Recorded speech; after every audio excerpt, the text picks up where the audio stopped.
हरि ओम नमो भगवते वासुदेवाय। श्री ओम नमो भगवते वासुदेवाय। और शुभ मुहूर्त में दोनों का विवाह संपन्न हो गया। विवाह के उपरांत महाराज मनु और शतरूपा अपनी पुत्री और दामाद से विदा होकर अपनी राजधानी लौट आए। महाराज मनु और महारानी शतरूपा अपनी राजधानी ब्रह्मशमती पुरी आए तो वहां उपस्थित देवगण और गंधर्वों ने उनका हार्दिक स्वागत किया और देवहूति के विवाह का समाचार पाकर तो वह और भी अधिक आनंदित हो उठे।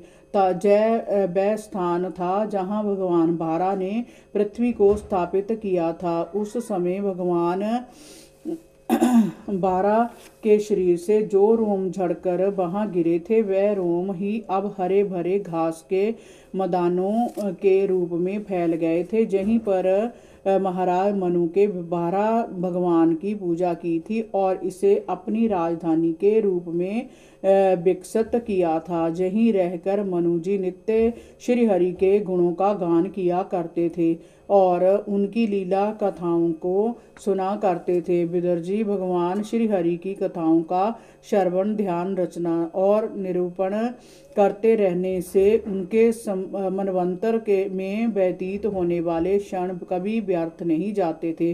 विदुर जी जो पुरुष श्री हरि के आश्रित रहता है उसे कभी भी शारीरिक मानसिक दैविक मनुष्यिक अथवा भौतिक दुखों का सामना नहीं करना पड़ता। मनु जी सदैव लोकहित के कार्यों में लगे रहते थे। उन्होंने मनुष्यों के सभी वर्णों का यथोचित प्रबंध किया था। इसी से सभी जीव उनका आदर करते थे और निरंतर उनकी स्तुति किया करते थे। अब आप उनकी कन्या देवहूति का चरित्र सुनो।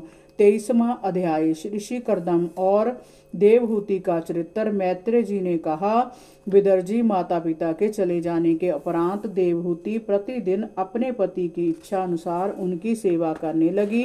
वह अत्यंत सादगी के साथ अपना जीवन व्यतीत करती। एक दिन कर्दम मुनि ने देवहूति को मलिनावस्था में देखा तो उससे कहा, प्रिय तुम मेरी सेवा जिस मनोयोग से कर रही हो उससे मैं बहुत प्रसन्न हूँ, परंतु मैं तुम्हें प्रसन्न नहीं देख पा रहा हूँ।